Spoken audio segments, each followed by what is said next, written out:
Broadcasting live from an undisclosed location. This is the TCMMA podcast with your host, Chris Cross. Whoa!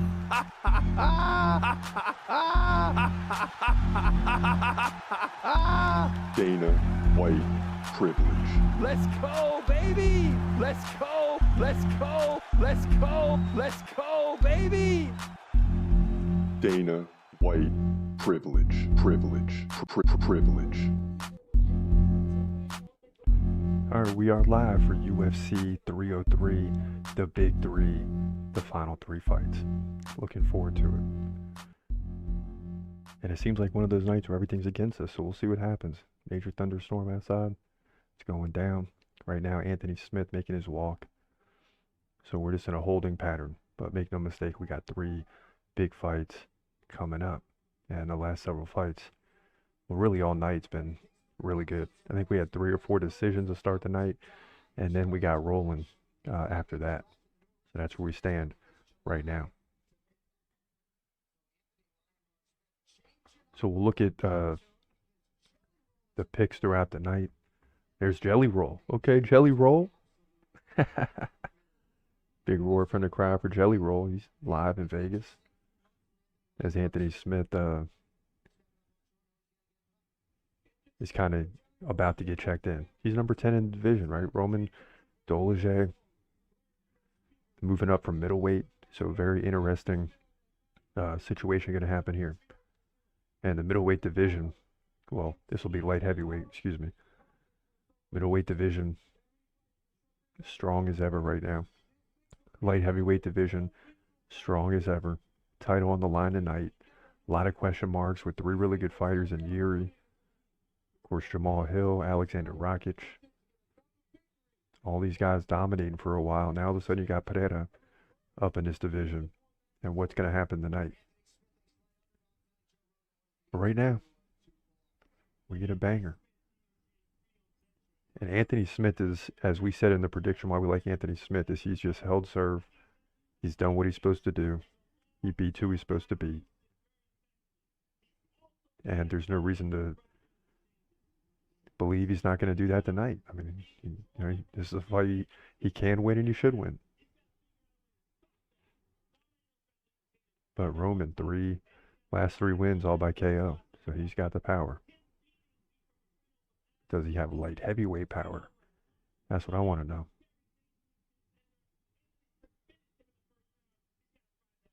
And if you didn't hear by now, Danny Ige is fighting tonight instead of Brian Ortega.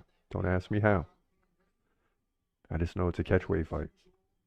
I don't know how you get a fighter just hours before the fight.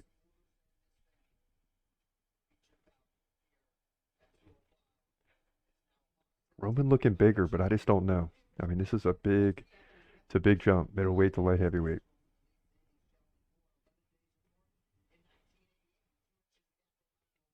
All right, so both guys in the octagon, they're getting introduced, and then we're on. It's on and popping.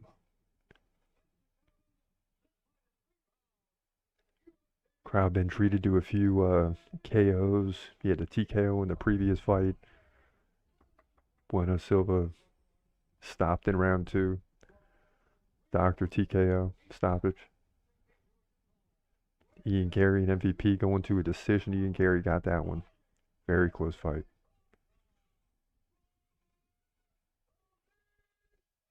And Roman Dolidze introduced. So it is Dolidze, right? Not Dolidze. Whoever told me that.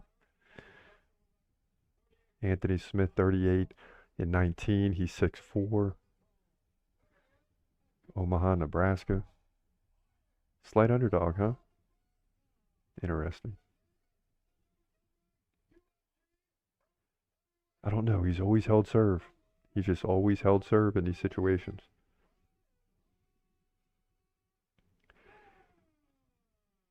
All right, so here we go. UFC 303, full fight reaction. Anthony Smith, Roman Dolidze. How long's this thing gonna last? I'd love to see someone get a finish in a minute. I would just love it. Anthony Smith doing his normal thing, walking back and forth. eyeing down Roman, who's just bouncing around. And here we go. Yeah, Roman looking clearly bigger at this weight. I mean, he should. It's 20 pounds difference. Roman stands left. Anthony Smith stands right.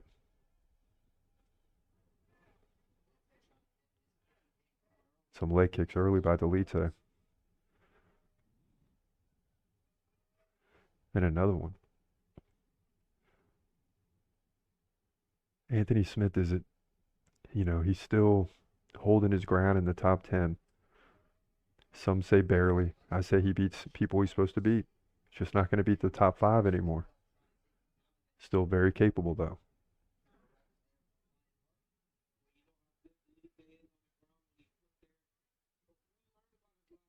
And they're both 6'4", but Anthony Smith still looks taller. Seems like he's punching down.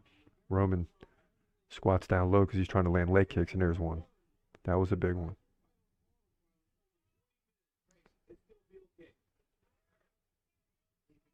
So we're deep into UFC 303. Danny Ige up next in the co-main event, stepping in on just hours' notice to fight Diego Lopez. That's going to be a wild fight. No prep. Just step in and go.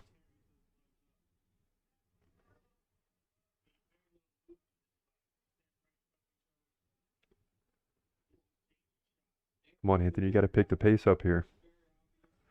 There you go. Couple of rights. Spinning back kick by Roman. He gets out of there.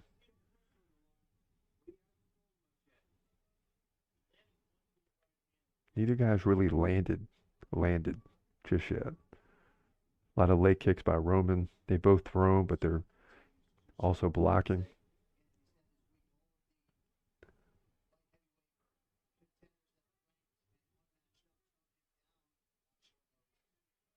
Roman smiling, but not Anthony Smith.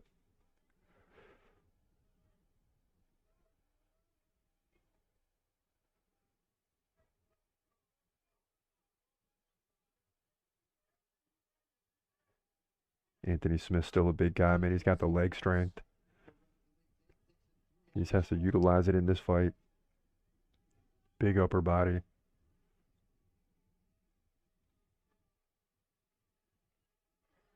Just a tough out.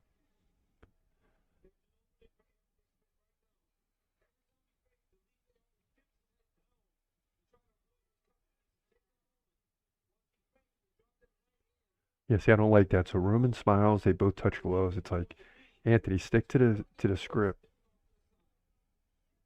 Quit being nice. Nice left by Lionheart Smith.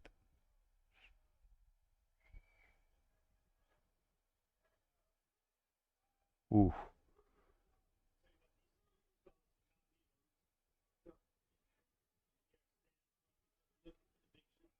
There you go. Both guys just trading leg kicks, man. It's crazy. Just trying to gain an advantage. What, Roman's 12 at 13? That's incredible.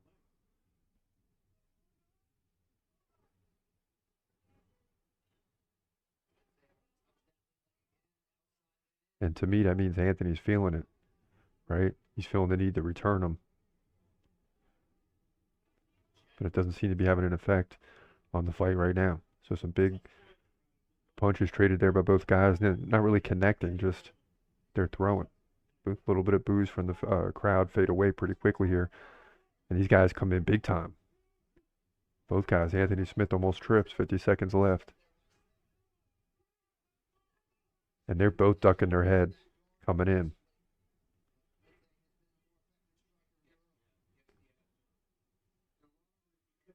And a nice jab by Smith. Dolce leads 22-10 in significant strikes. That's a big deal. So Roman's leading the round.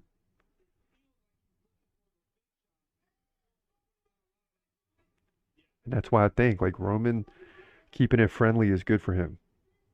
Anthony Smith's got to make this a battle.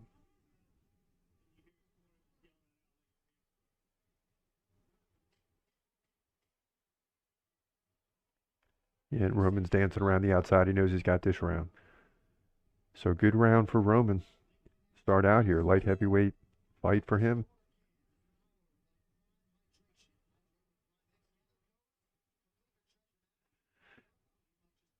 And this won't be a good look for Anthony Smith if he loses this fight. I mean, this is a fight. You got a guy coming up from middleweight. I don't see him being like a top 5 guy. You got to win this thing. And right now, it's not looking good. And as we get a peek into his corners, what I love about pay-per-views, we get to see what's going on in the corner. They got to be telling him, like, you got to get some momentum going. You got to pick up the pace, the activity. I mean, he's just getting dominated on the feet, but in a very slow-paced way. Now, Roman's corner saying, you're better than this. He's got to push. And he's still smiling, chilling in the corner. He looks like he's having a great time. It's not good for Anthony Smith. But I like what the corner did there from a coaching perspective. Like, we won round 1, but you got to push because you know Anthony Smith is going to come back in this round. This is what happens.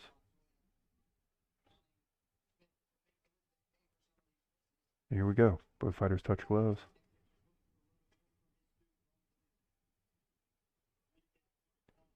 And we'll see if Anthony Smith wants to shoot in here.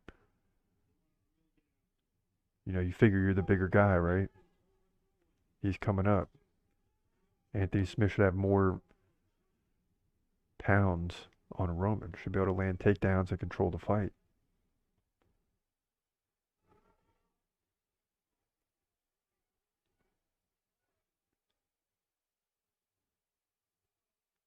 And I think it's tough for some of these guys like an Anthony Smith who, not so much lately, but at points in his career, he's going 5 rounds. And has done well in rounds 4 and 5 for the most part throughout his career. In a 3-round fight, you don't have time, man. You got to go. I tell you what, those kicks by Anthony Smith are starting to pay off a little bit. Here comes Roman. Oh, Anthony Smith goes down. And Roman's pounding away from the top. Anthony Smith's covering up. He kicks him off. And Anthony Smith's just covering up right now. And we'll see what the rep thinks of this. I mean, Anthony's still moving. He's fine. But he's not fighting back. Got to be careful here.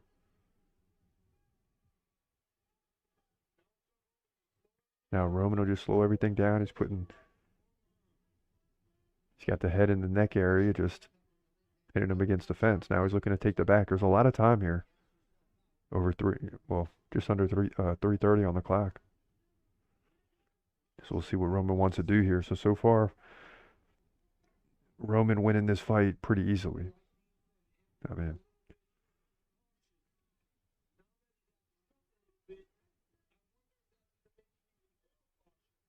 and it was like Roman just continued coming forward. And Anthony Smith, I don't know if he tripped or he took one, but he went down. And Roman proceeded to get on top and start pounding away. And eventually he gave that up to take the back.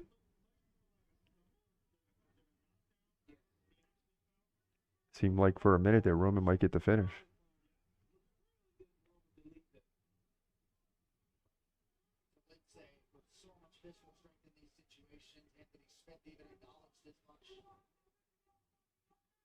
Dang, Anthony, man, what's going on here?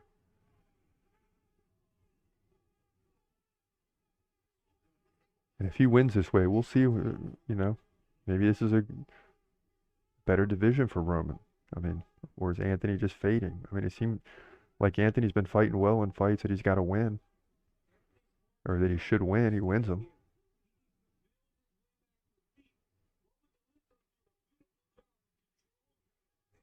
And Roman just putting his weight on Anthony Smith now. Standing over him. Anthony Smith is crouched. And he's just trying to keep the right hand at bay.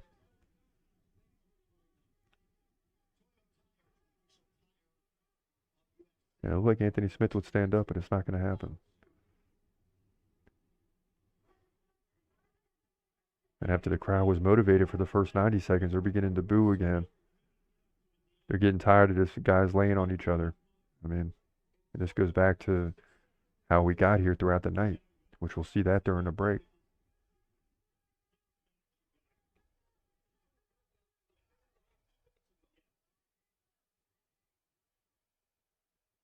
and not much happening, but make no mistake, Roman's just trying to cruise into round 2 here as well. He'll go up 2-0.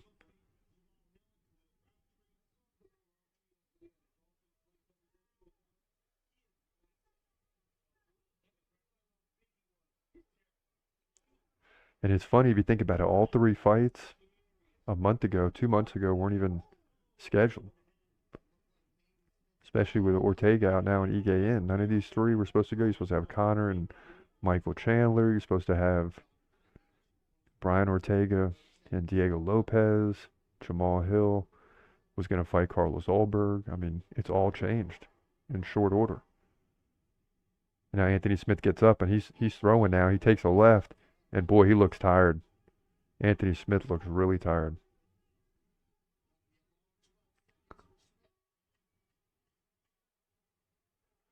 Boy, I don't know how you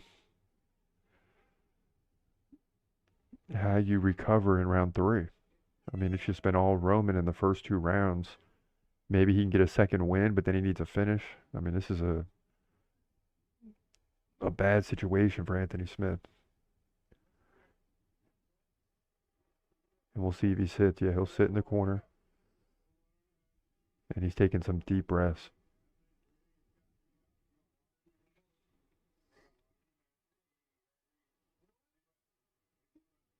Yeah, and he's trying to get his win back, that's for sure.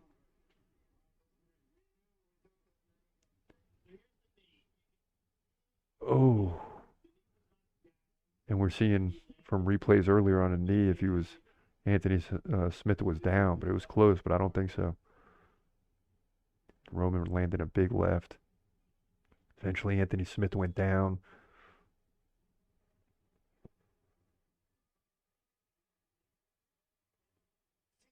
And kind of an awkward sound from the crowd now, just kind of almost like they can't believe it. You know, some stuttering boos as well. They want to see Anthony Smith pick it up. And it's just been a lackluster performance for him, and that could be because Roman's pretty darn good. I mean,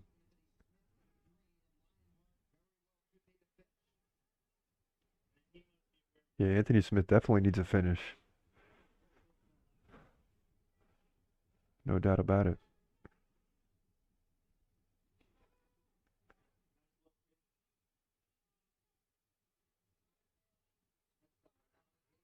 And unlike Anthony Smith, and look at Roman dancing around, and Anthony Smith says he likes it, and they tap hands. And yeah, and DC says, yeah, I wouldn't have done that. I would have I know.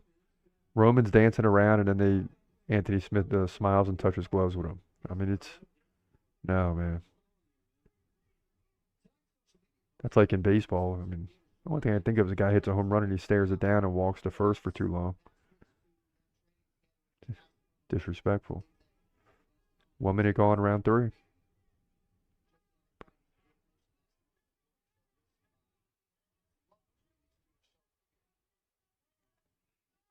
And I don't think Anthony Smith of old would have done that. I don't think he would have done that. This is a fight where you just got to be mean, and he's not there.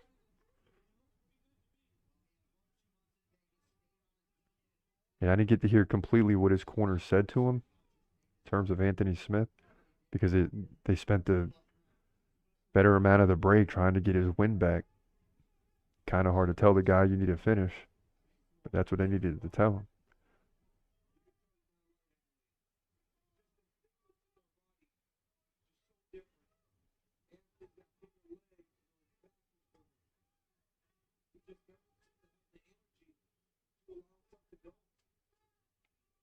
And the rankings will be interesting too, because,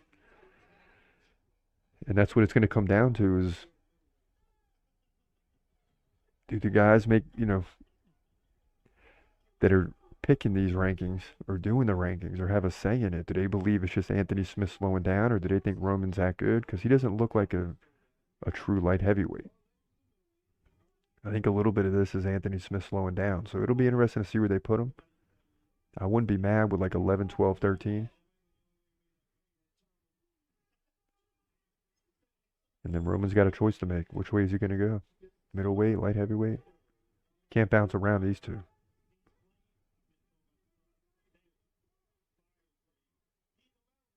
And Anthony Smith looking tired, just leaning forward. And he's losing the speed and activity battle. Now he's trying to talk to him and get him to throw, right? Which is what he should have been doing earlier. Smith lands a left. Now lands a left jab. Roman switches. And Anthony lands a right. He's got to really get going here.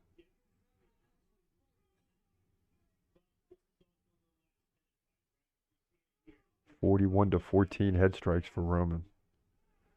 Legs, he's leading in every category. It's not even close. Oh, nice right though. And I think the boos are going to they're trickling right now, but they're going to get louder towards the end. It's just a weak performance for Anthony Smith, barring any type of last-minute finish here. And they're starting to trade a little bit more. I think at some point Roman's just going to back off.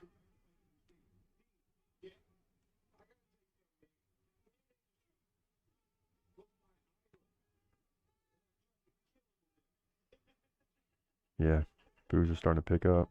50 seconds left. Roman lands a big left. Anthony Smith comes in with a double left jab. But Roman's beginning to move enough to where Anthony Smith's not going to be able to keep up with him. He's going to be chasing here. 40 seconds. And unbelievable.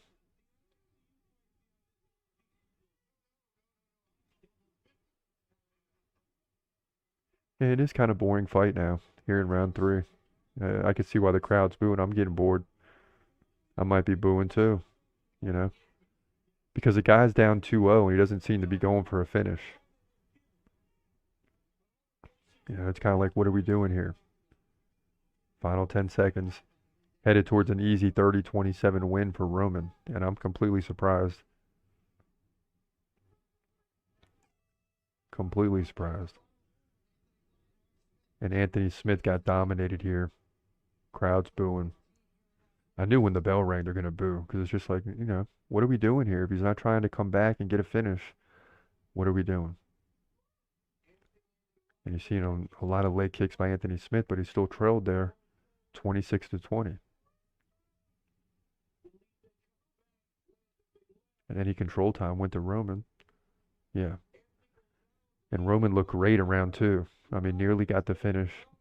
So this is going to be an easy decision victory here for Roman Dolise at UFC 303 in a light heavyweight division fight for him and a big name on his resume.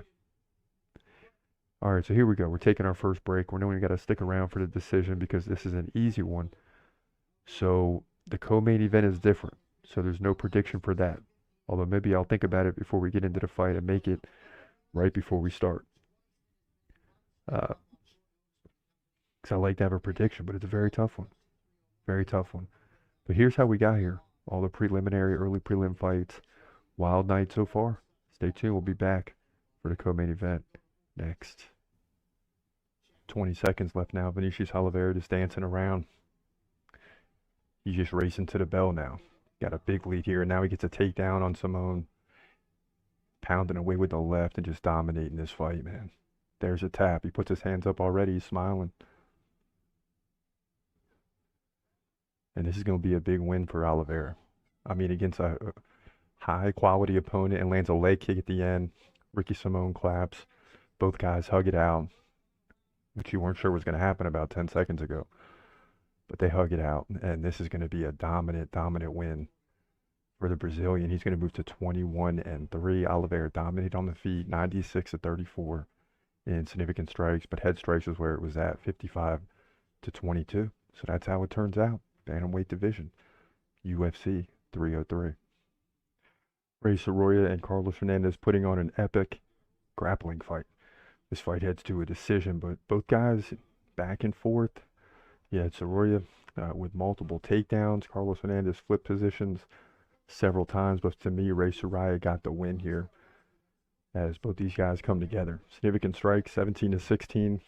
almost nothing. It's really 3 takedowns to 1, 620 of control to 430. So these situations can go either way. And it looks like it's going to be unanimous across the board. 29-28. Ray Soroya gets the win, remains undefeated at 10-0. And a great performance by him. Carlos Hernandez did not let down, though, and did not get finished. And had some good positions, but couldn't get the win here. Flyweight division, UFC 303. 3 fights, 3 decisions now at UFC 303.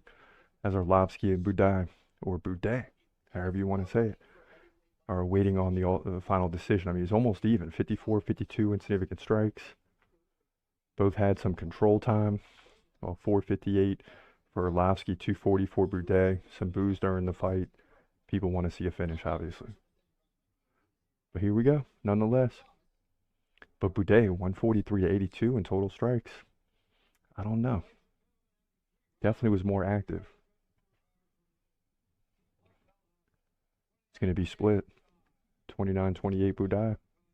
Oh, baby. Arlovsky, 29-28. 30-27.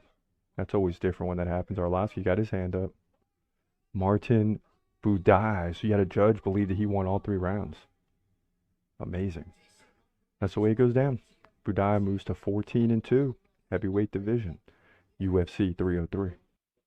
Jillian now moves to side control at the tap. Final 10 seconds of a dominant performance. And Waterson Gomez has just been under pressure from beginning to end. And the ref's constantly looking at stopping it too. So Jillian Robertson dominates here, which is hard to believe against Michelle Waterson Gomez. Certainly a worthy opponent. And Jillian Robertson went to stay for the finish. It's going to be easy. 104-30 in total strikes. 62-11 in significant strikes. 12:34 of control out of 15 minutes. Just ridiculous. She moves to 14-8 and seems to be getting better and better. Waterson Gomez just continues to lose. Major losing streak, or several losses over the last 5 to 7 fights. So that's a problem here. Women's strawweight division, UFC 303. All right, here we go. Peyton Talbot, Giannis Gamori. Talbot, biggest favorite on the card, nearly 16-1. So maybe we'll finally get a finish. Spinning back kick already by Gamori. Look out. Both guys feeling each other out. A jab landed by Talbot. And a nice leg kick already. Oh, a big right flattens Gamori. Now he's pounding away with the left, and that's going to do it. That didn't take any time. 21 seconds officially. And now the crowd's awake. All right, the crowd's awake. And imagine if you're in line right now waiting to get in, and you're hearing the roar. You're rushing trying to get through the ticket gate. Big finish there by Peyton Talbot. 21 seconds in. That'll be a KO. And 11 significant strikes to nothing in 21 seconds. So he'll certainly maintain his 8 significant strikes per minute. Because that was like 33 per minute right there. And Gamori doesn't even know what happened. He's up, he's good. And it's just like he's trying to figure out what's happening. So, and listen, he was no slouch either. He was 12-2 coming in. Falls to 12-3. So Peyton Talbot is the real deal. He's going to be 9-0. We see the replay. He throws a jab, and then the big right followed it up, and Gamori never saw it. He goes down, he covers up. But at that point, it was already over. Just Talbot had to finish it. So he's 9-0, man. And he is the truth. 3 fights in a row as a UFC favorite. I think he might continue as the favorite here in the bantamweight division at UFC 303. Whew. Both guys coming out aggressive here in the early going. Barriol trying to land the lead leg kicks. Pfeiffer just continually coming forward with the left jab. And these fights are always interesting right before the main card. Ooh, big right by Pfeiffer. Ooh, nice shot to the body. Oh, and he's starting to pound away now. Oh, Barriol's done. Big finish, dude. He's up on the side of the cage. He's going crazy. The crowd is pumped up. And Barriol is down. And that was fast. I got to see the replay. Unbelievable. Man, Joe Pfeiffer with a just finishing strong, man. He's going to move to 13-3, and the crowd is pumped up, chanting USA. And that'll continue throughout the night. 125 into round 1. Unbelievable. Here we go. Boom, the big right. Yeah, Barrialt's backing up. Left to the body. Then a right. Yeah, that's what it was. And then Barrialt goes down, and then he landed another. And that's the thing, is it really started with the body shot. That's what was confusing, you know? He stayed up for another 2, but then goes down. It was really from the body shot. All right, show it. Beam. Oh, yeah. Yeah, see the left. Yeah, wow. Joe Pyfer, big middleweight division win at UFC 303. Yeah, and Gene Silva just always working. And Jourdain taking another elbow. He goes down to 1 knee. 1 minute gone here, second round. And even though Silva's against the fence, he's doing a good job of keeping the underhooks. Nice elbow again. Oh, he's really working the elbows. Jourdain's got to let loose. Oh, he takes the uppercut, and that's it, I think. And that's it, yeah. Gene Silva, whatever you want to call him. It doesn't matter. Brazilian. Now 13-2. Big KO here. About 1:30 into round 2. And Jourdain was taking elbows while he had the head on the hip of Silva.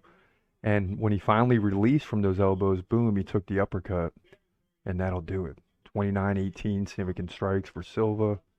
Head strikes 24-4, so he was starting to dominate. Landed that big punch in round 1. Jourdain made it to round 2, but didn't last long there. Sean Silva, never go against the Brazilians. He's 13-2, featherweight division. UFC 303.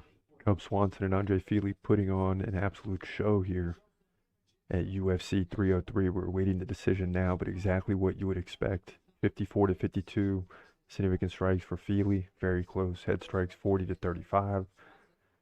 Fili also had 2 takedowns on 11 attempts for 350 of control, but it just seemed that Cub was continually coming forward, but expected a close fight here.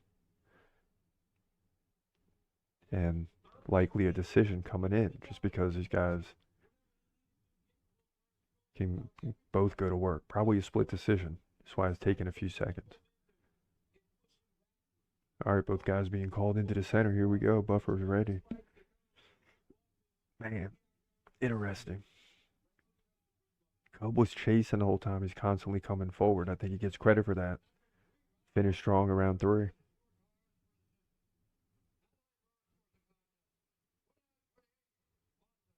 29-28 Swanson. 29-28 Fili. Yep. Man. 29-28. Cub Swanson looked good though. Crowd's booing. Andre Fili's going to move to 24-11. Cub Swanson still chasing the 30th professional victories, 29-14. But certainly look good here. Take nothing away from him. But he falls here at UFC 303. He lands a right. He's still looking for the sub, though.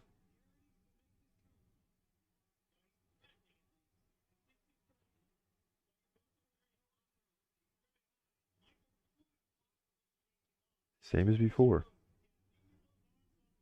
He's got the legs locked in, but he could be sliding off the top. Yeah, and Ian Gary's trying to move back up the back, but he's going to eventually shake him off here, I think.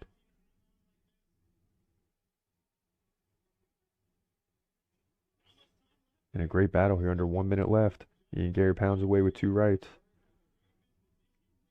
And he's still looking for the sub, but Venom Page doing good enough, keeping his chin down. And Ian Gary seems to be slowly sliding off the back.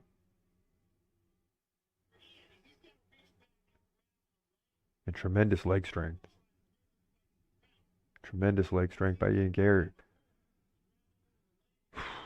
I don't know if this is going to be enough.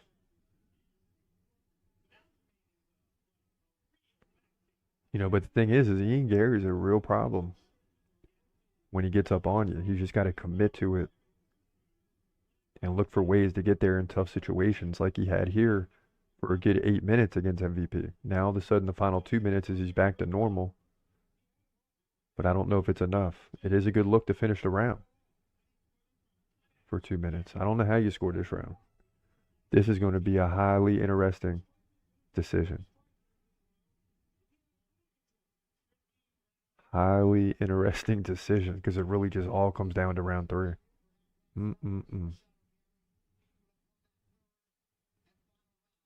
16 to 8 in significant strikes. That's a nothing. Total strikes, 59-46 the other way for Gary.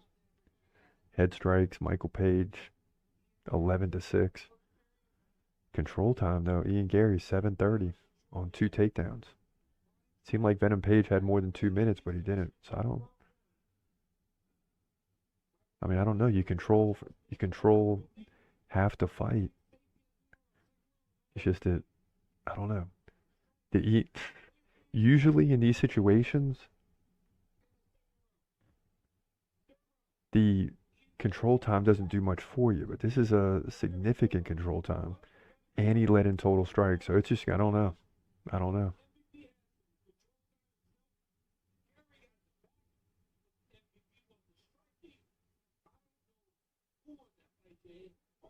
Yeah, I don't think anyone knows. Both guys hug it out. Now they're smiling. The fight's over now. And they're talking about what went down. Very interesting. It's been a while since I didn't know who won the fight. I mean, this one I really have no opinion.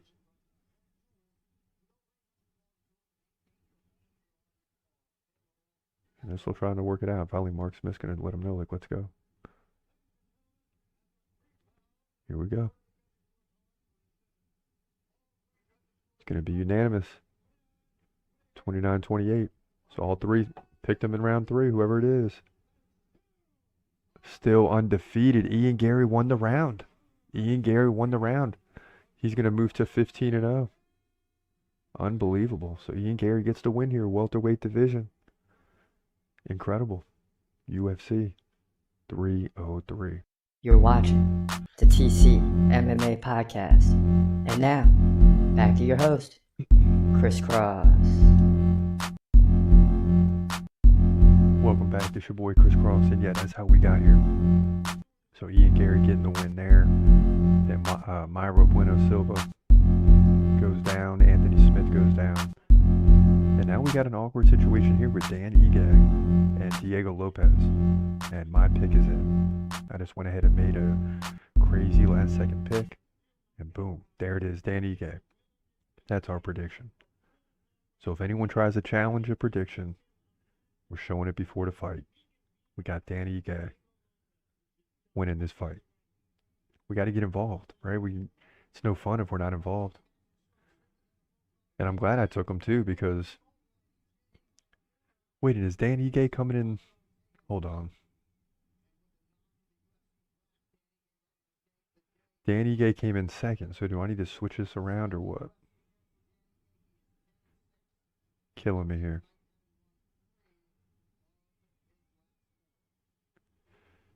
Let me see, because it said Diego Lopez.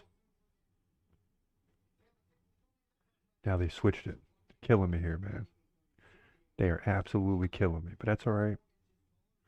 We'll do it on the fly. So it's going to be Dan Ige, Dan 50K Ige, versus Diego Lopez. So this has changed a few times now, but it's all good. So here we go. All right, so Dan Ige and Diego Lopez in the octagon, and we're moments away from getting it on. And I just have a feeling this thing's going to be a quick fight. Neither fighter had any time to prepare for their opponent. I mean, 0. Catch, weight, fight. All right, so let's tune it up. So here we go. Full fight prediction, UFC 303, co-main event. Dan Ige versus Diego Lopez. You're seeing this right. No Brian Ortega. But instead, and I don't think we've ever seen this, at least I don't remember, a guy taking a fight on hours' notice. Like usually if someone on the card goes down the day of the fight, that's it. But this one happening literally at fight time. So Diego Lopez is introduced. Here comes Dan Ige. I believe it had to be in street clothes. He's a hero right now. He should get a huge welcome for taking this fight. We'll see. He's 18-7. More active than Lopez. Can land takedowns. We'll see. Yeah, he's getting a little bit of a welcome, but the crowd should have been pumped up, man. I think the crowd at this point, again, all three fights tonight, none of these fights were the top three a month ago. So I think the crowd's just like, oh, whatever. Here we go. Fight's underway. Like, whoever we get, you know? Come on, Dan. You're already the hero tonight. Now get a big finish. And if he does, Dana White should just hook him up with like 100 G's.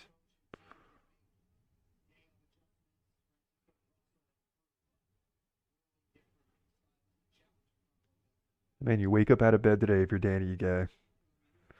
UFC 303 is going on. And next thing you know, you're in the main event 30 seconds in with Diego Lopez. Brian Ortega's out. Thing is, Diego Lopez was preparing for Brian Ortega. I mean, he was ready for a big time fight against a high level guy.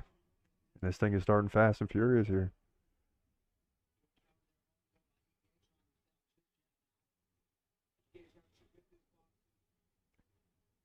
Man, Ige is so short.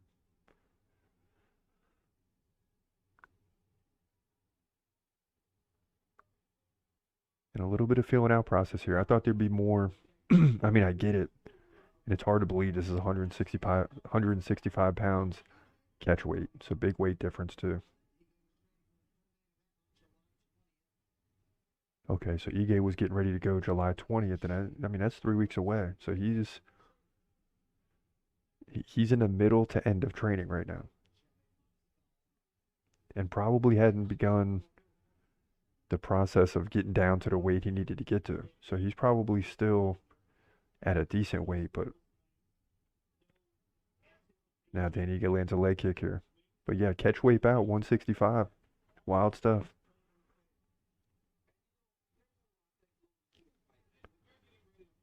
Ooh.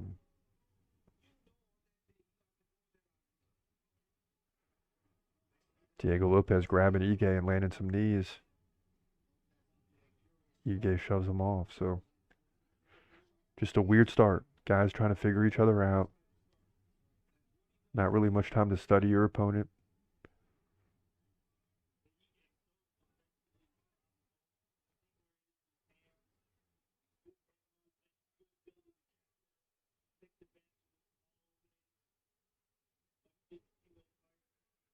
You know, plus if you're Ige, you're in bonus territory, right? Because you're supposed to fight July 20th.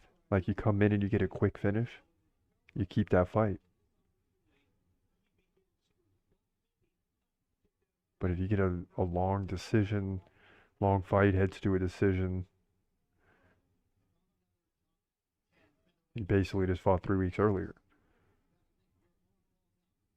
2 minutes left, round one. No sign of Ige going for it. In fact, it's Diego Lopez right now getting the better of Ige.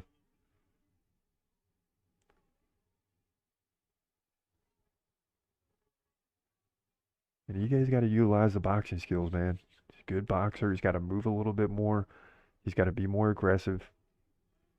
Diego Lopez coming in with a right and a left. Ige slides out.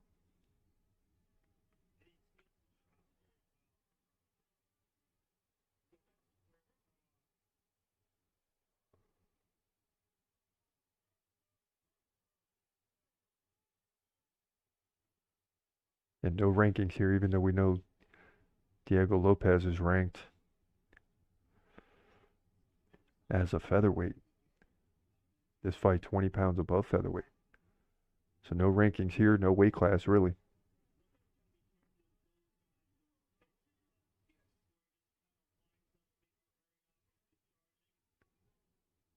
So it was a lot of talk of setting up 165-pound divisions. Never happened. But if they had it, they'd be fighting in an actual division right now. Move welterweight to 175.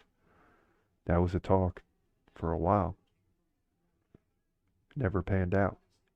35 seconds left here, round one. Ooh, and a nice takedown by Ige. Seems like he lost his grip though.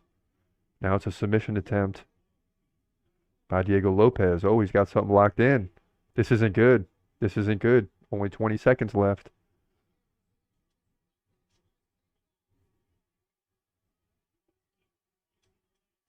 And I'll tell you what, Ige's not even fighting the hands. You hear the tap there. Wow, and he gets out of this. Unbelievable. Okay, so Ige came to fight, and that'll do it for round one. And all of a sudden, we're into a fight now. And a tremendous weight advantage here for Diego Lopez. It's clear.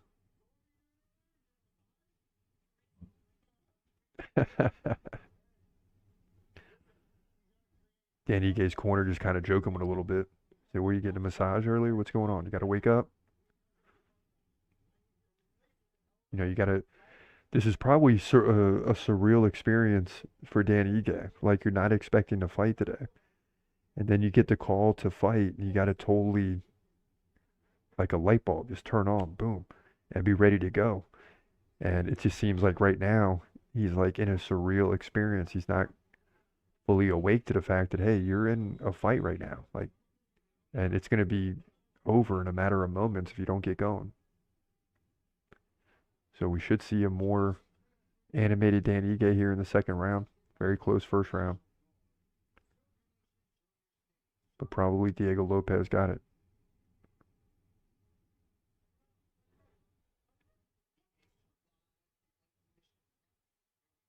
Here we go. Round two's underway. Fresh start. The arena's packed in Las Vegas. You can just see it. Like, it's just standing room only at this point.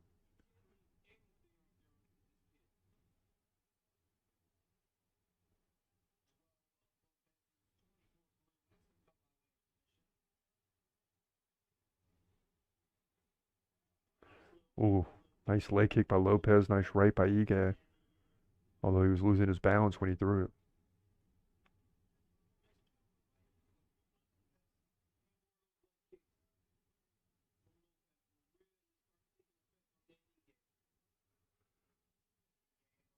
Dan Ige started to switch stances now. Those leg kicks from Lopez taking an effect, or having an effect. First minute gone, round two.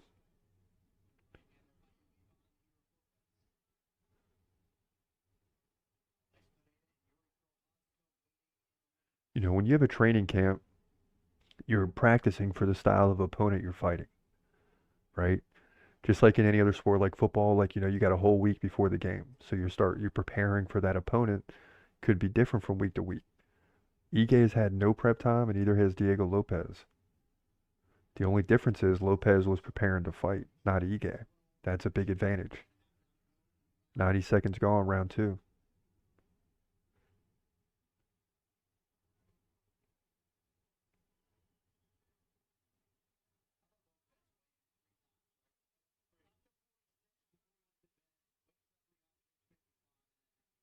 Oh, nice leg kick by Ige, kind of caught by Lopez, and Ige slips and he's on his back now. Oh boy.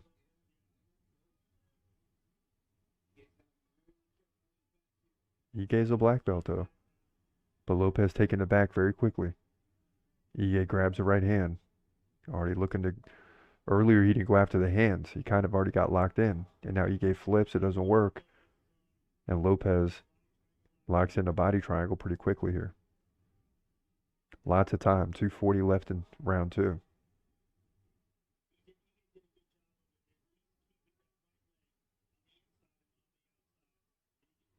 And these guys that are used to doing this in practice or can defend these positions really well, don't even worry about the first arm wrapping around you because they keep the chin down. It's the second arm.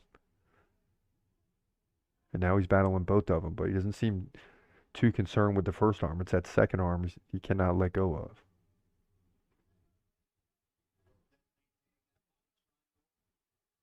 Now Lopez trying to get the arm free. He can't.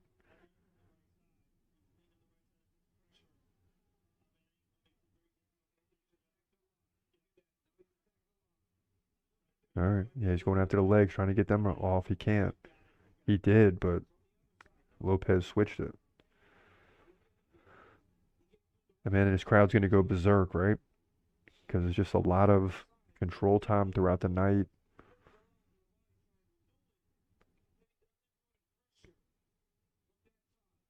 And they really want to see a finish here. And I know because when there's finishes, we're making more videos too. The shorts and all that. So when there's no finishes, it's like a easy night. And that's kind of what the crowd's feeling right now. It's like we need to finish here.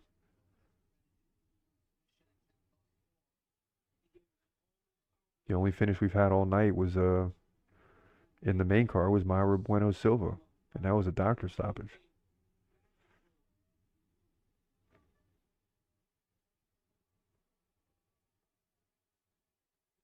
Now Lopez trying to stretch him out, continually working towards a submission, but Ige's fighting the hands really well. You can tell he works on this. He's prepared for it.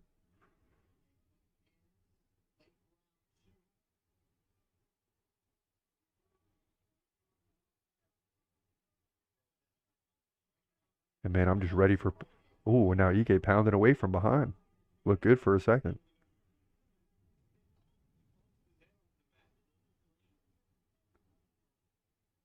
Okay. Now as his clock gets lower, Ige seeming to frantically trying to get out of it more. Now an armbar attempt here. Just about 10 seconds left. You know that only takes about 2 seconds. But it doesn't seem like he's going to get it in time. He's looking for it though. But right now, Diego Lopez dominating Dan Ige, who's probably going to need a finish in round 3. Let's see what his corner tells him. You got to pick. Come on, you got to get going, man. Landing the jab great, but no second punch. No combo.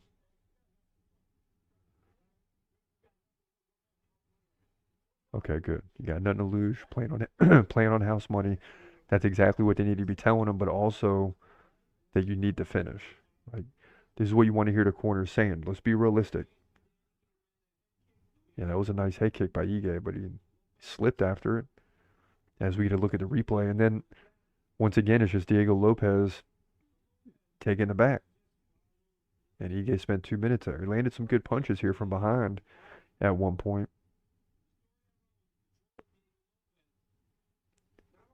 But not much to speak of, really, for Dan Ige right now. Let's go 50K. What's going to happen here, baby? They touch gloves, and Diego Lopez, I'm sure, saying thanks for taking this fight real quickly. That's what it looked like.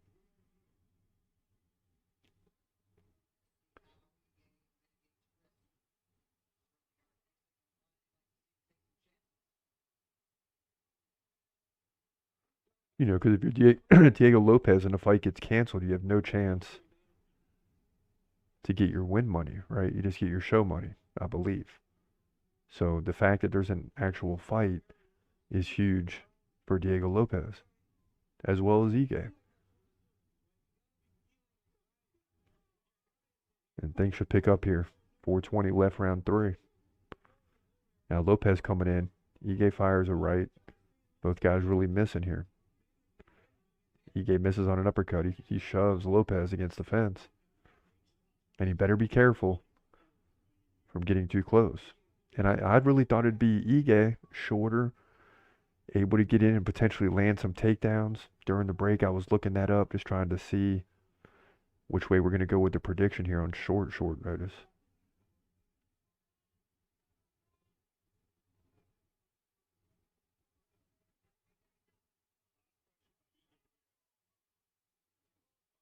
Oh, big right by Ige.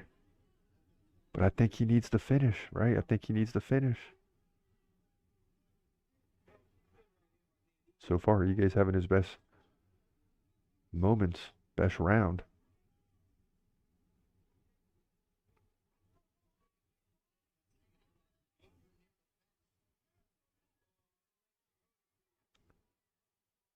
And here we go. Now Lopez goes in for the takedown. And Ike's got to do everything he can to get out of this. Okay, dig the underhooks. Dig the underhooks. Okay. Now get off. There you go. There you go, Ike. Crowd's going to love that if he can get aggressive here. 2:45 left in the fight. Quickly nearing the finish.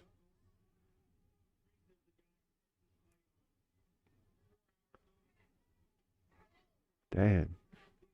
Okay, Ige. Yeah, he does look good for a guy that took the fight on short notice. I mean, he looks like, it's not great, but it's not terrible by any means. And a nice body shot by Ige. Oh, a nice left by Ige. Okay, come on. Hey, if you're just getting warmed up, you better hurry up. You got 2 minutes. Yeah, and Lopez drives in for the single leg. Trying to slow things down. Can Ige get out of this? He's going to run down this clock on Ige now. He's got the back once again. Ige's got to get out of this at all costs. And Lopez is really holding on right now. 1:45 left. He's not trying to do anything. Dan Ige trying to get the hands apart. He does have them apart, but now he's got a leg to deal with too.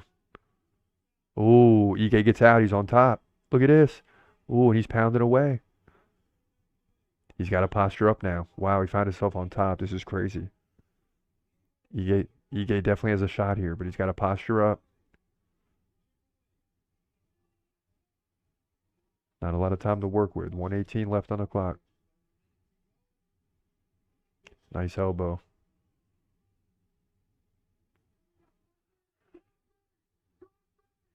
And this is a shame because Ige's looking good in round 3. It's like he's waking up a little bit.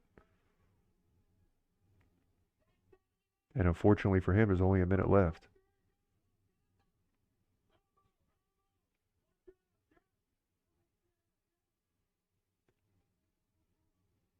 And I'll tell you right now, even if Ige falls, man, lots of respect here for jumping in on this fight and then potentially going to a decision and not looking really tired at all. It's crazy. It's almost like an experiment, right? It goes to show you that these guys are ready to go at any time. On a moment's notice, they're ready to go. I mean, these guys are fighters, man. 20 seconds left and Ige's pounding away. Look at him trying to get the finish here. And Lopez just holding on with everything. And I don't think it's enough for a 10-8. And it's a shame. Because it's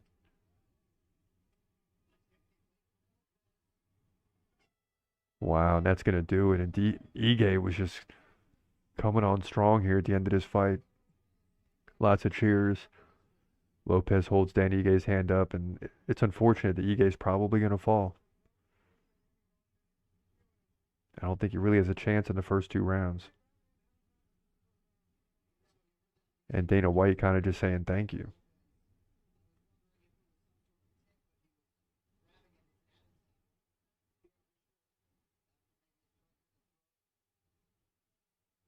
Both guys kind of talking to Dana White, so I'm thinking Dana White's talking more to Dan Ige. And there's a lot of respect there. A lot of respect.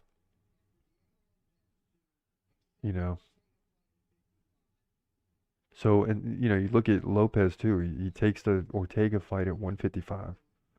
Then that doesn't pan out. And then he gets in there with Ige. That moves up to 165 pounds. It's like you got to give him a lot of respect too. And I think the crowd is just at this point like it's not even a big deal. They didn't even give Ige a big welcome. It's just like whoever fights now. Boom. Gosh, that leg kick by Ige earlier was nice, man. He just lost his footing. But round 3, Ige came on, but he's going to get the loss here. Let me see if I can peek in at the stats real quick. Yeah, 50-40 in significant strikes. I mean, okay, 83-71. See, but a lot of that is Ige in the third. So he was down big after the first 2. He ended up leading in head strikes too, 34-31. started to get the better of Diego Lopez. Lopez had one takedown, 406 of control, but those are spread out 2 minutes in the first 2 rounds. So here we go. Interesting decision coming up.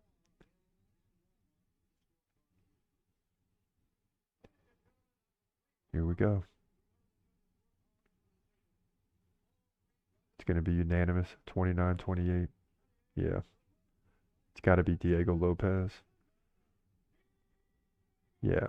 Just how it looked. Diego Lopez gets the win here in the co-main event. 2 rounds to 1 by decision. And you got to think the crowd's getting sick of decisions now. 1 fight to go. Title's on the line. But in this one, Diego Lopez gets the win. Both guys on short notice against each other here at UFC 303. All right, so stay tuned. Got 1 fight to go, and it's a big one, if you haven't noticed. I mean, it's an absolute big one. You got current champ Alex Pereira taking on Jiri Prochazka. So stay tuned throughout the break. During the break, we'll get to the prediction for this fight. You can't miss it. We'll be back right after this. Jiri's starting to switch stances once again. And he lands a leg kick on Pereira. Pereira lands one back right away. It's like a chess match. Oh, big right by Jiri. Here he comes. Pereira's backing off. Oh! Jiri takes a left. Oh, no. Come on, Jiri. Oh, Jiri's in trouble. And that's it. They give it to Alex Pereira. I don't know that the fight should have been stopped. And Jiri doesn't look happy about it, but he's not arguing too much. And Pereira's on top of the coach's shoulders. He is the new light heavyweight champion. 2 belts. And that happened fast. I mean, like Pereira does in the past, he started landing some elbows with Jiri's head down. And eventually Jiri drops to a knee and the ref says that's it. And it's like, dude, come on. I mean, I got to see the replay. It just seemed like too quick of a stoppage, man.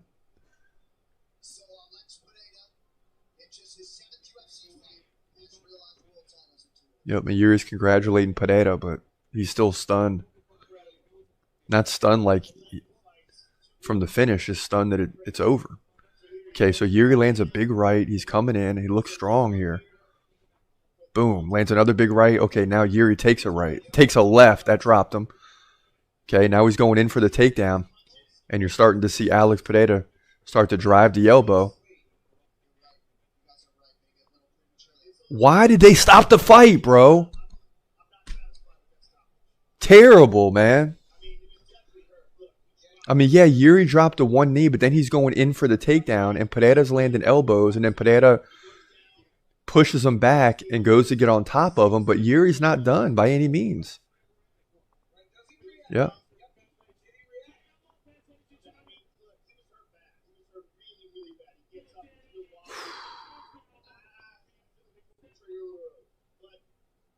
I mean, listen, Pereira might have went on to finish the fight. I don't know. But, gosh, I don't know about that stoppage, man. I don't know.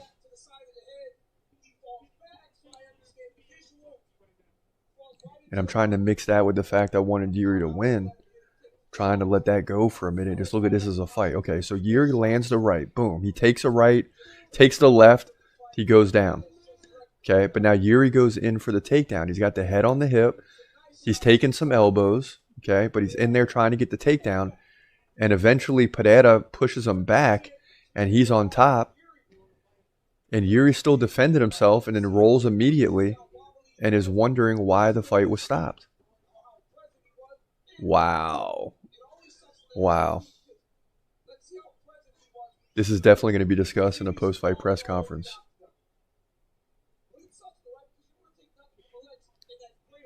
Wow.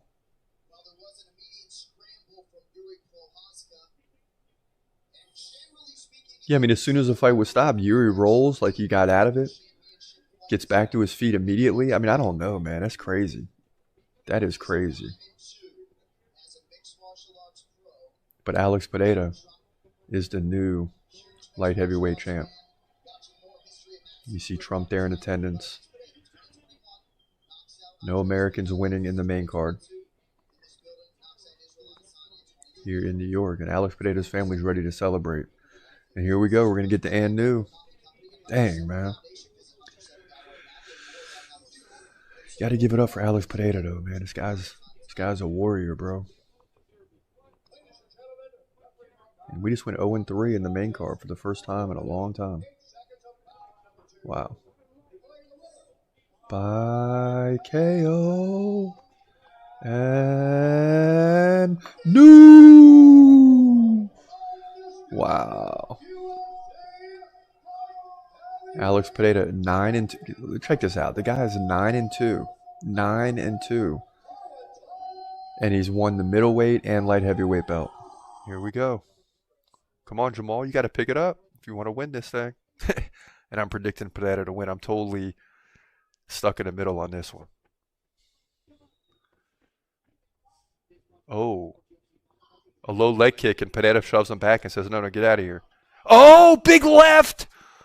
Jamal Hill's in trouble. This is what I worried about for Jamal. And Pereira pounds away with the hammer fist, and it's over. And look at this. Herb Dean's got to push him back. Jamal Hill gets finished.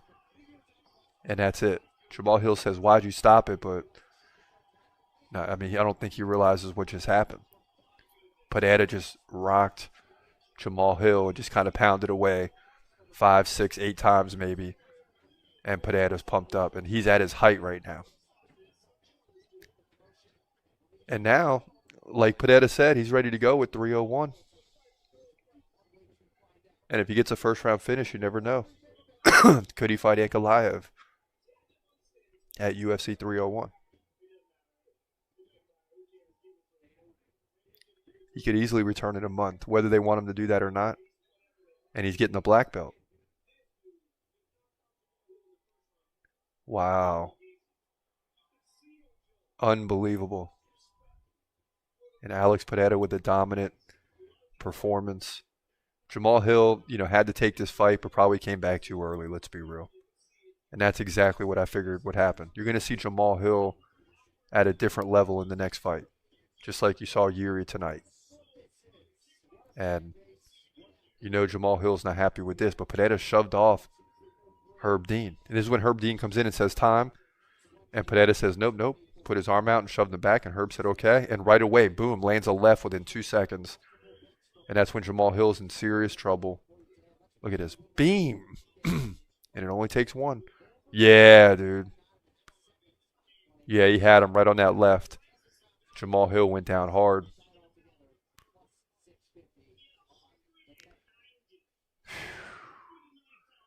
And then he came in at 1, 2, 3, 4, 5, 6, 7. Yep. And it was basically over. 7 hammers to finish it. Alex Pereira is the definitive champ. Unbelievable. He's 10-2. He'll retain the belt here, light heavyweight division. That was quick at UFC 300. Then we move into the main event, ladies and gentlemen. You see there in the chat poll, 83% believe Alex Pereira is going to win this fight. I tried to be careful with this prediction as well because Jiri Prochazka is going to be much better than he was in the last fight. And you see here in the dude list, Alex Pereira, number 4, right? Jiri was up there before they fought the last time. He was the champ, then Jamal Hill got it because Jiri was out. Jiri comes back. Jamal Hill eventually is out. Then he comes back and fights Pereira. So does Jiri. They both lose. They're both coming off an injury, so Pereira's looking great. And now you're going to get a much different situation against number 12, Jiri Prochazka, on the dude list. It's going to be a much different situation because Jiri's going to be much better. And I think this fight plays out in a whole different way. I'm not so sure that Jiri's going to win. I don't know. I mean, it really could go either way, but I know Jiri's going to be much better than people think. And we tend to look at the last fight, but in this one, you can't. You just can't because it's going to be a different situation, a much better Jiri Prochazka. So let's get into that pick right now. In the light heavyweight division for the light heavyweight division title, at UFC 303. You got Alex Pereira, the current champ, coming in at just 10-2. Sounds crazy. He's got 2 belts. He's just 12 fights in. Takes on Jiri Prochazka in the rematch. Jiri comes in at 30-4. Pereira 1 inch taller at 6'4". He's 36. Jiri's 31, right in the prime. Jiri has a 1 inch reach advantage, 80-79. Both guys stand right-handed. Jiri has a striking advantage slightly, at least in terms of activity, 5.8 to 5.1 significant strikes per minute, and neither guy is really looking to take this fight to the ground. Now, in a lot of other situations, we don't have an actual fight between the two fighters to look at, but in this one we do. When they fought, please remember that Jiri was coming off the injury, and a lot of guys like Chris Weidman and Jamal Hill did not look good in their first fight after the injury, but how did they look in the second fight? Most of the time, and we'll see with Jamal Hill, they look better. Jiri looked much better in his second fight. This will be his third since the injury. But in the last fight, Alex Pereira won by second round KO. Right? He led 38-30 in significant strikes. Jiri had a takedown. Pereira ended up getting out of it. That fight went down at UFC 295. This is UFC 303. So we're just about 7 or 8 months on from that fight. Now, Jiri came back after the loss and beat Alexander Rakic and looked good.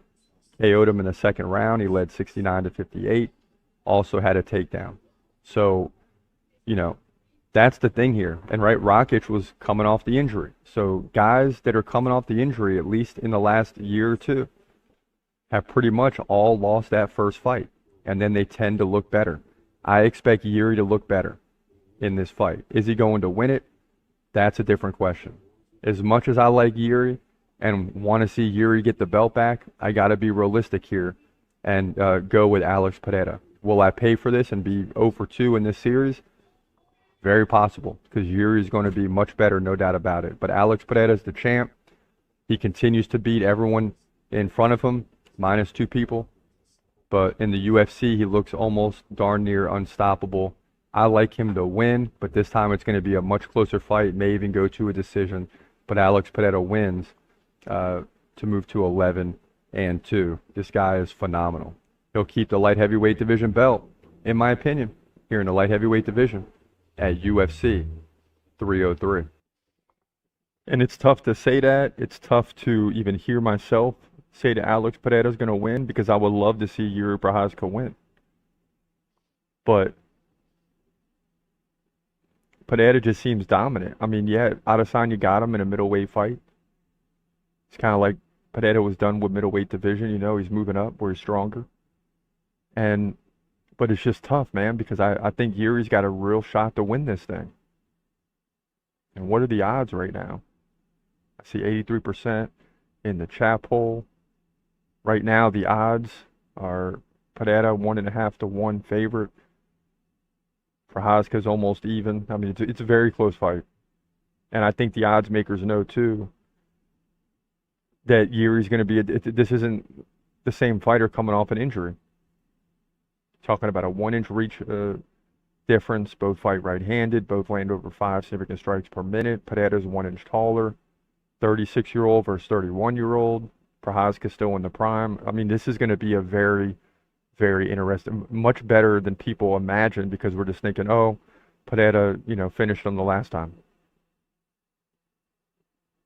But this time is going to be much different. Make no mistake about it. You're watching the TCMMA podcast. And now, back to your host, Chris Cross.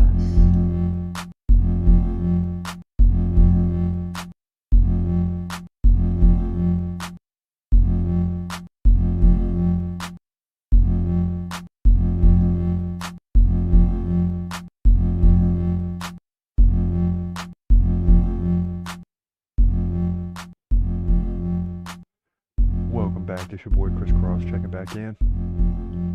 We are live, UFC 303, getting ready to be final here in a minute. As Alex Pereira, well, first Jiri Prochazka, then Alex Pereira make their way to the octagon. And this is, as we said in the prediction, I mean, this is just a huge rematch. Big implications, obviously. Titles on the line. And Yuri's not coming in off the injury, right? He's not coming in off the injury. He's coming after 2 fights since the injury. So he looked better in the last fight against Rakic. He's got a lot to prove here, obviously. Wants a big win in this fight and wants the title back. So we'll see if he can do it. I'm intrigued. I mean, don't get me wrong. I want to see McGregor and Chandler fight. And this isn't as good, but it's still Alex Pereira. It's still Jiri Prochazka. I think a lot of people just assume this is going to go just like the first fight. And Pereira's going to get a finish here, and it's very possible. But I do strongly believe that Jiri Prochazka is back to his normal self, and he wasn't in the first fight. All right, so the lights go out, and Pereira will make his walk.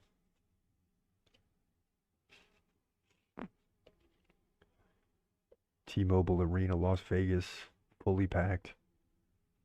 How many people bought tickets thinking McGregor was going to fight, though?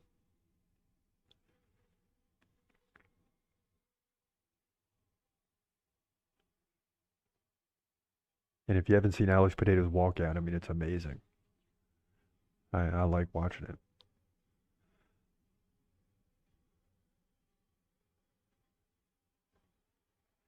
Now Yuri's trying to kind of compose himself. He's in the middle of the octagon trying to psych himself up.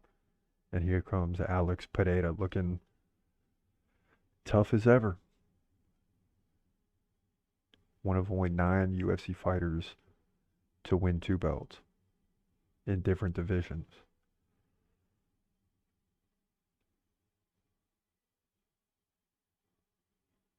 And he's either, this is a big one because he's either going to dominate this division at this point in time, or we're going to have a big shakeup. And a lot of people coming for Jiri Prochazka.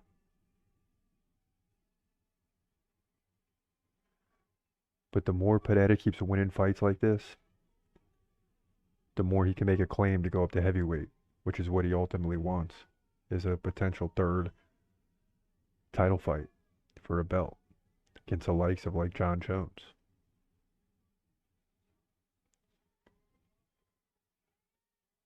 Now Pereira stops and shoots the bow and arrow, and he's pumped up.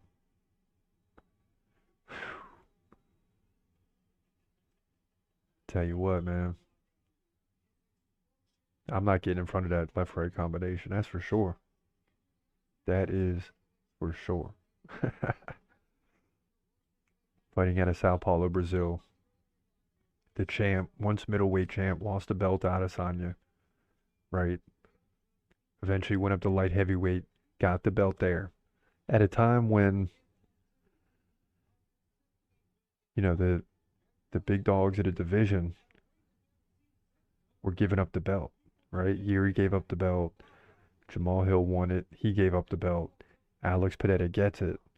And now we're starting, I know Jamal Hill's hurt, but now we're starting to get back into the inner workings of the division, right? We're getting a very good Jiri Prochazka who beat Alexander Rakic. I don't think Rakic is done. I just think he was coming off the injury as well. So still a lot at play going forward. But right now it just seems like Alex Pereira is too dominant. We'll see if I'm right.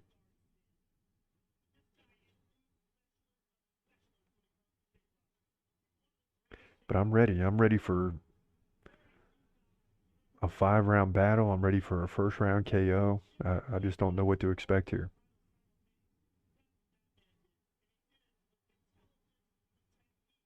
And there he is, Alex Pereira. Daniel Cormier saying he's the face of the UFC right now, and I wouldn't argue that.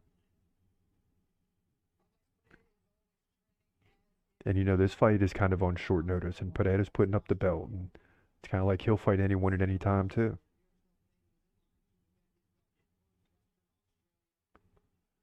Some people disagree with the stoppage in the first fight. I think Pereira continues to dominate anyway. Now it's a different story, and both guys are standing and staring each other down.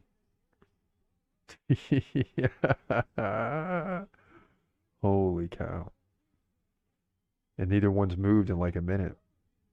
They're standing straight up and down like robots, just staring each other down. It's an old school it's an old school staring contest. It really is. And neither guy is going to laugh. I promise you that.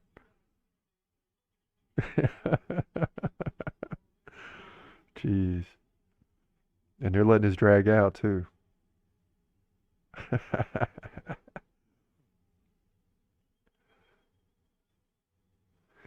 All right, so let's tune it up. Here we are, UFC 303 full fight reaction. Alex Pereira versus Jiri Prochazka, light heavyweight title belt on the line. Last fight before a 2-week break, and we are super amped up for this fight. Moments ago, Pereira and Prochazka locked in an old school staring contest. And neither one's laughing. They're just staring each other down, man. Both guys in the octagon getting introduced now by Bruce Buffer. And I don't think either one's blinked. Still staring each other down. Whew. We're going to get a much better Jiri Prochazka right now. Is that enough to win the fight? I say no. Not convinced. This is not one that I'm like convinced Pereira is going to win, but I think he still wins.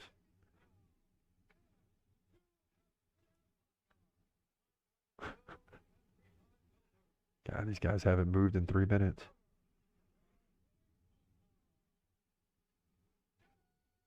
I don't think there's going to be a feeling out process here either.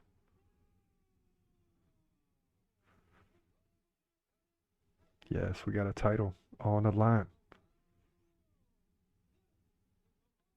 You've all been waiting for. Let's go. Let's go.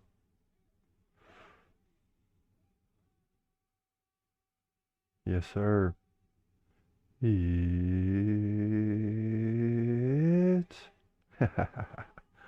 Yes, sir. Turn them lights off. Let's go.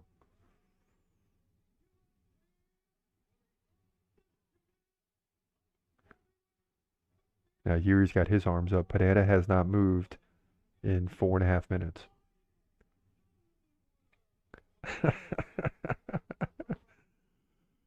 Dang. And it's close. I mean, it's almost like a coin flip here. Jiri 2-1 as a dog. Slight underdog here. 120. He's 30-4. Ridiculous.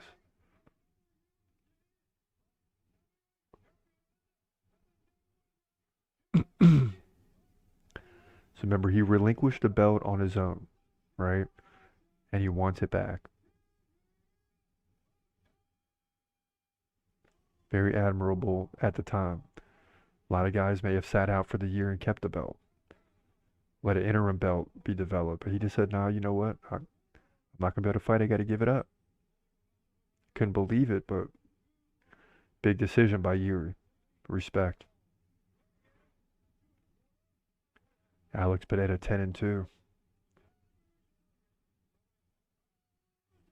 And just done a phenomenal job since coming into the UFC.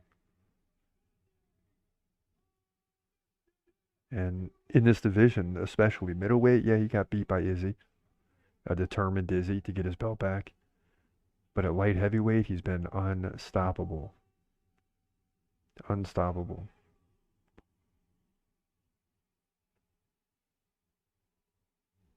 And here we go. Both guys coming together. First time they've moved in like 5 minutes. And I'm not joking. They are staring each other down.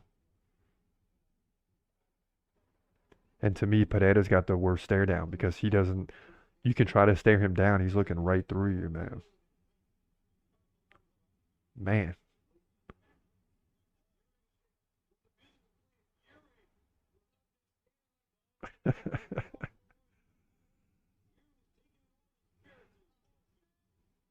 Never seen that. A true stare down contest like the old days in elementary school. And it was a tie. Neither guy laughed. Here we go. Fight's underway. Title's on the line. Haven't had a finish in the... Well, we had the TKO doctor stoppage.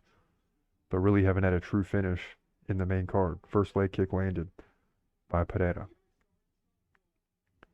Now, was a big question coming into this is how can Jiri deal with the leg kicks and switch it up so he's not taking leg kicks because you know Pereira's going to land him throughout the fight.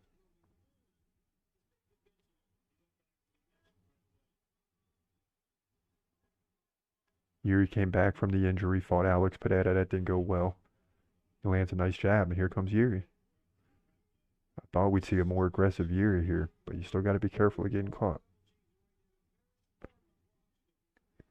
So loss against Pereira for the belt.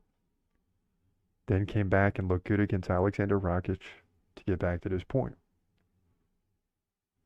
Jamal Hill had a shot. He fell.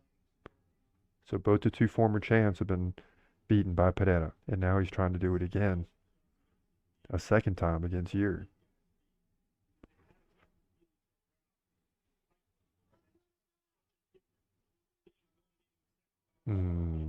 Jiri takes a left.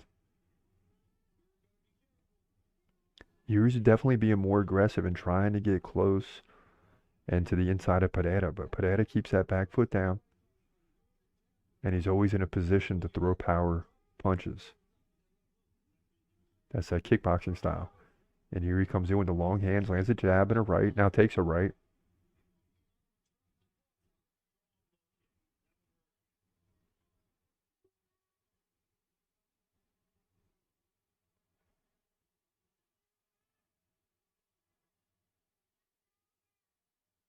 Tense moments here. It's just like, both of these guys got KO power at any second.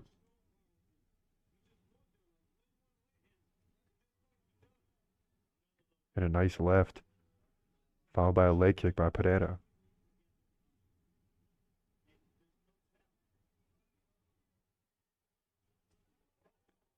To make matters more difficult for both guys who are opposite stance fighters.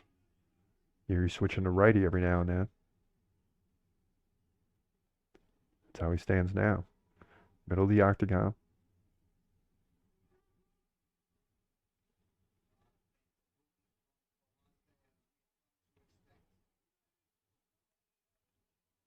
Jiri throwing more feints in this fight so far.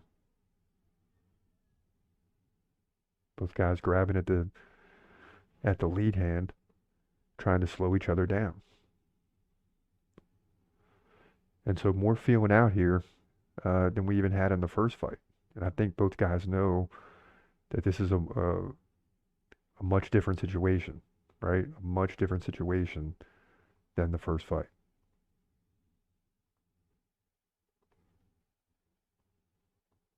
What's the chances we get a decision here? I say no. 0 chance, but you never know. And Jiri drives Pereira back into the fence here. 140 left, round 1. Ooh, and a nice knee by Pereira.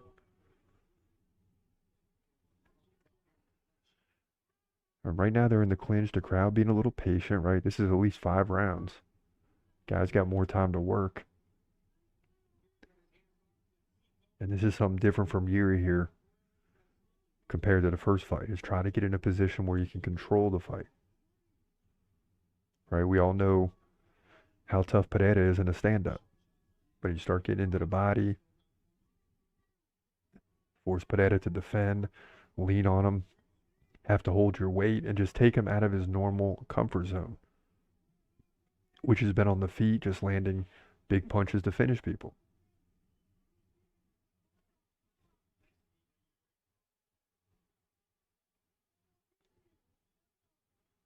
Now Pereira shoves him off, and here we go. Back into the center. 19-7, Pereira in significant strikes. So he's clearly winning round 1.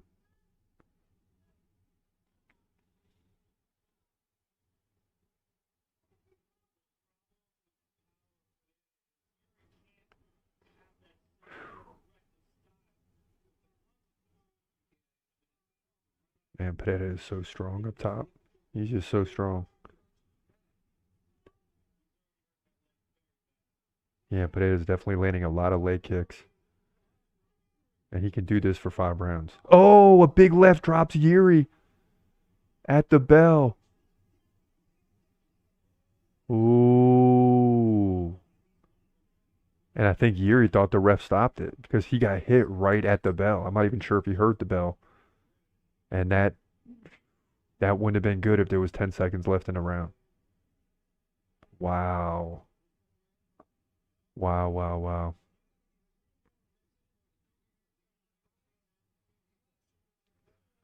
And a lot of nervous tension here. Boom. Wow. Yeah. Pineda caught him with the left. Another 5, 10 seconds, the ref would have to be pulling him off. And Yuri's jumping around the corner trying to get his legs back. He receding full speed. Beam right at the bell. Wow.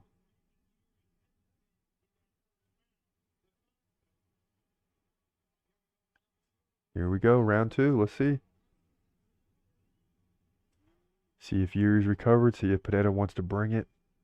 Test him a little bit. Oh, big leg kick drops Yuri. And now he's dropping the hammers. Look at this. Yuri's in big trouble, and that's it. The ref pulls off Pineda, and this guy is ridiculous. And I don't know if Yuri knows what's going on. Wow. Wow. Wow. Wow. To see someone do that so easily against Jiri Prochazka is unbelievable. I mean, Alex Pereira is unreal.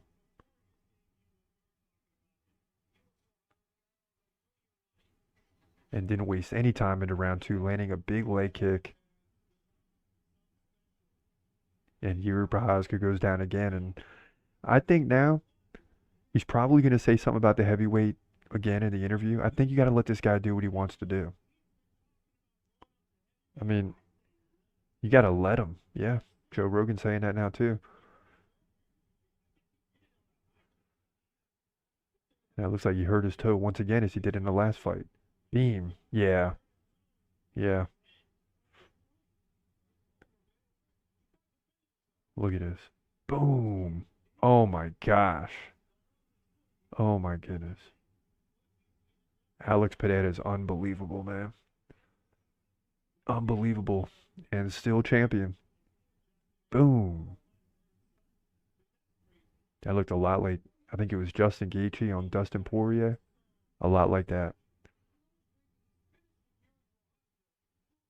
And the fight was over when he landed a leg kick. Really. Wow. And once Alex Pereira lands that initial big kick, punch, whatever, his finishing ability is just superb. I mean, it's just superb.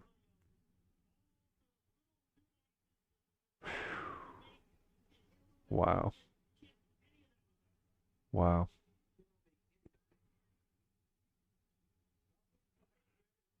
I mean, it's unbelievable. You just see it time and time again, man. This guy is unbelievable.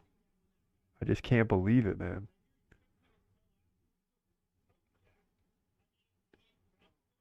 And it looked like, I mean, Pereira might have hurt his toe again. But listen, he holds the belt. He's the man. Middleweight champ, light heavyweight champ, and potentially a future heavyweight champ. Could be the first guy with 3 belts ever in the UFC. And that's why you got to let him do it. Because him versus John Jones at heavyweight, eventually, that's ridiculous. Alex Pereira wins. He holds the belt. He's now 11-2, just 11-2. Think about those 11 fights. He gets another win here and defends the belt at UFC 303. So that's a wrap, man. Alex Pereira did his job. He held serve, and we're back to 12-10 in main events this year, starting to pull away a little bit. Luckily, had a winning night too, so we'll take it. But listen, thanks for watching. This is The Watch Party. This is your boy Chris Cross. Have a great day, great night, and God bless. As always, peace.